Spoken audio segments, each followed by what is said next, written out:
The relationship between powerful nations and the developing world is complex. It's a story often told through the lens of aid and development. However, there's another side to this narrative, one that questions the true nature of these relationships. This is the essence of The Washington Connection and Third World Fascism, a book that challenges us to look beyond the surface and confront uncomfortable truths about U.S. foreign policy.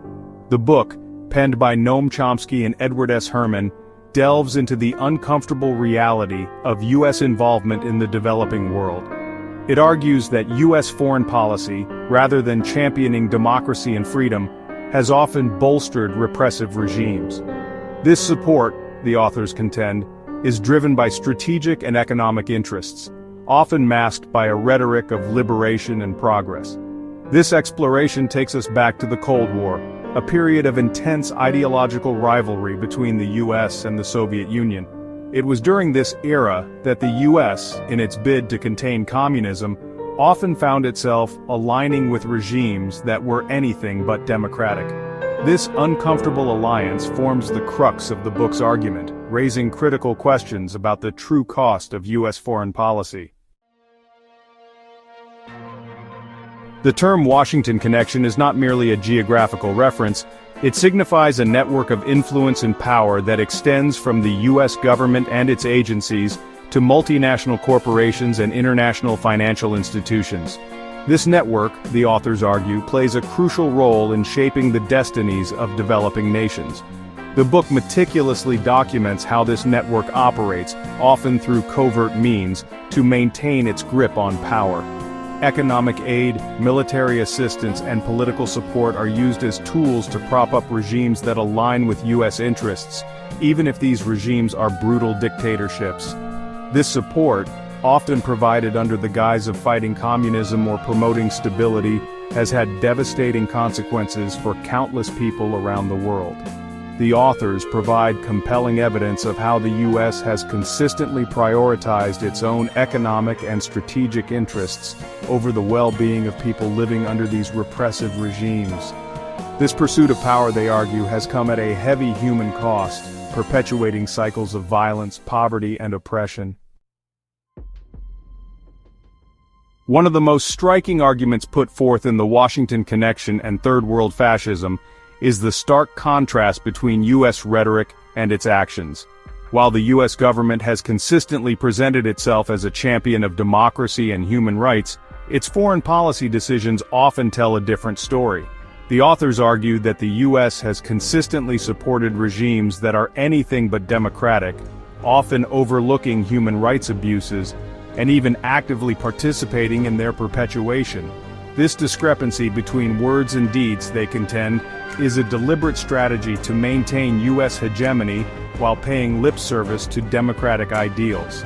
This hypocrisy, the authors argue, is not merely a moral failing but a calculated approach to safeguarding U.S. interests. By propping up friendly dictators, the U.S. ensures access to resources, markets, and strategic locations, often at the expense of the very people it claims to be helping. A key element of the book's argument is the role of media in shaping public perception of U.S. foreign policy. Chomsky and Herman introduced the concept of the propaganda model, which posits that mainstream media, far from acting as a watchdog, often serves as a mouthpiece for powerful interests. This model, they argue, operates through a series of filters that shape the news we consume. These filters include media ownership, advertising revenue, reliance on official sources, and the fear of being labeled as unpatriotic or radical. The result is a media landscape that often presents a distorted view of reality, one that aligns with the interests of the powerful. The authors provide numerous examples of how the media has been used to justify U.S. interventionism, downplay the negative consequences of its actions, and demonize those who dare to challenge the status quo. This manipulation of information, they argue, is crucial for maintaining public support for policies that would otherwise be deemed unacceptable. Section 5, Case Study, Latin America, a Theater of Intervention. To illustrate their argument, Chomsky and Herman delve into specific case studies. with Latin America serving as a prime example of U.S. interventionism. The region, with its history of U.S.-backed coups, dictatorships, and covert operations, provides ample evidence for the book's central thesis. From the overthrow of democratically elected governments in Guatemala and Chile to the support for brutal regimes in El Salvador and Nicaragua, the U.S. has consistently interfered in the internal affairs of Latin American nations. This interference, the authors argue, has had a devastating impact on the region, perpetuating cycles of violence, instability, and poverty.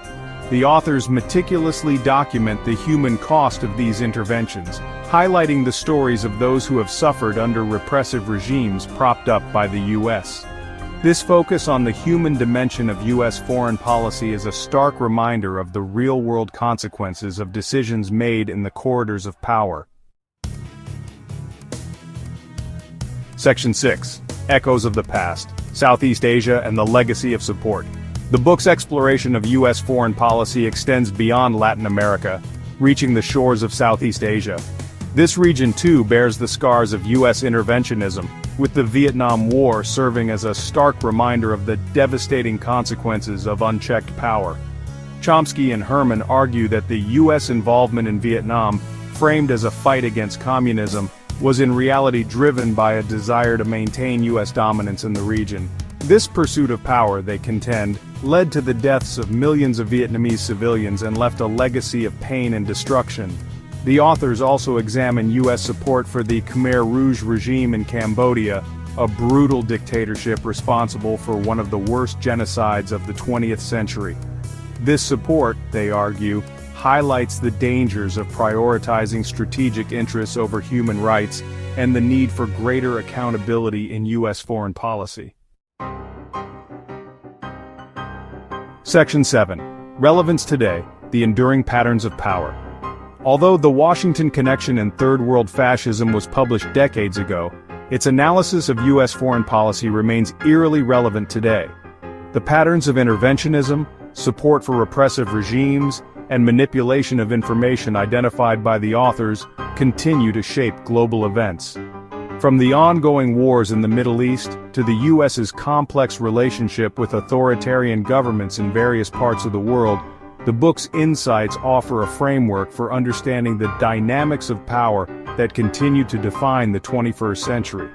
The author's warnings about the dangers of unchecked power, the importance of critical thinking, and the need for a more just and equitable world order resonate with even greater urgency in our current political climate.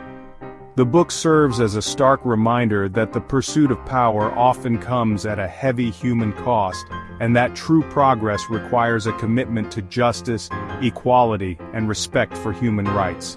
It is a call to action for individuals to question the narratives presented by those in power and to demand a foreign policy that prioritizes peace, diplomacy, and the well-being of all people.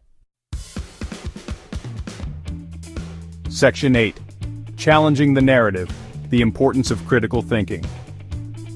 One of the most valuable contributions of the Washington Connection and Third World Fascism is its emphasis on the importance of critical thinking.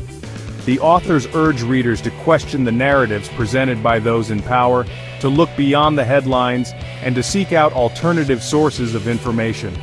In an era of information overload and widespread propaganda, the ability to think critically is more important than ever. The authors provide readers with the tools to deconstruct dominant narratives, to identify bias and manipulation, and to form their own informed opinions. This emphasis on critical thinking is not simply about challenging authority, it is about empowering individuals to become active and informed citizens. It is about recognizing that we all have a role to play in shaping a more just and equitable world. Section 9. Conclusion towards a more just world. The Washington Connection and Third World Fascism is not a comfortable read.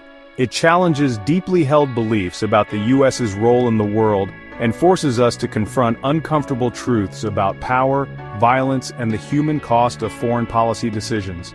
However, it is precisely because it is such a challenging and provocative work that it remains so relevant today. The book's insights into the workings of power, the role of media, and the importance of critical thinking are as timely as ever, offering a roadmap for understanding and challenging the forces that shape our world. The book's ultimate message is one of hope and empowerment. It reminds us that even in the face of seemingly insurmountable power, individuals have the capacity to make a difference. By speaking truth to power, by demanding accountability from our leaders, and by working together to create a more just and equitable world, we can build a future where all people are treated with dignity and respect.